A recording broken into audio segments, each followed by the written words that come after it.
Nasa 50 kabahayan sa Dagupan City tinupok ng apoy. Daang-daang Dagupenyo nawalan ng tirahan. Yan ang tinutukan live ni Russell Simorio.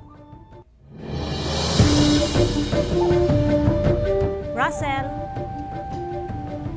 John, hindi pa man nakakabangon sa pandemya ang maraming residente, panibagong problema na naman ang kanilang pinagdadaanan matapos matupok ng apoy ang kanilang mga bahay.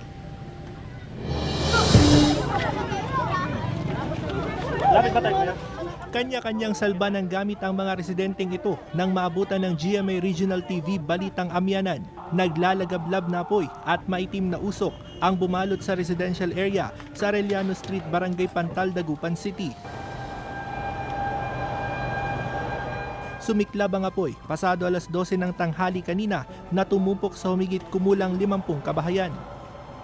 Ang ilang residente napaiyak na lang habang tinutupok ng apoy ang kanilang mga bahay. Hindi po namin alam eh.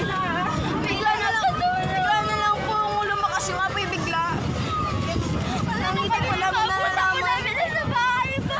Nasa 60 pamilya ang nawalan ng bahay dahil sa sunog. May narinig akong sigaw na may sunog, ganon. Tapos lumabas ako, dumangaw ako sa bintana, pintuan, malaki ng apoy at yung usok. Tanaw sa ikalimang palapag ng gusaling ito ang lawak ng pinsala ng sunog. Tulungan niyo kami para malapit na doon sa bahay namin. Grabe, doon sa bandaron. Hindi namin, nagtitinda lang po ako dito ay. Bukod sa mga bombero, tumulong din ang mga residente sa pag-apula ng apoy. May mga umakyat pa ng bubong.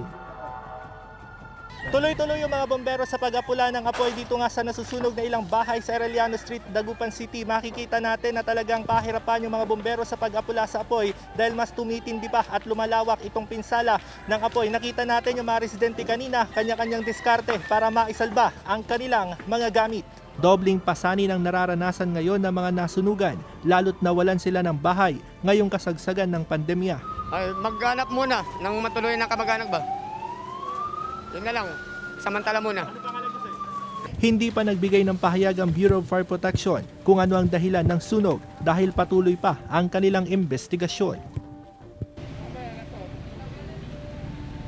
Joan, alas 2 ng hapon nang ideklara ng Bureau of Fire Protection ang fire out dito nga sa nangyaring sunog. Umabot ito sa ika-4 na alarma. Sa inisyal naman na datos ng mga bombero, umabot na sa 150 na bahay yung ang natupok ng apoy dito. At yung mga nasunugang residente na nawalan ng bahay ngayon ay pansamantalang nakikituloy muna sa ilang bahay na hindi naman gaanong naapektuhan ng sunog at sa isang maliit na chapel. At nangangailangan ng tulong yung mga nasunugang residente dito tulad ng supply ng pagkain, tubig at kumot.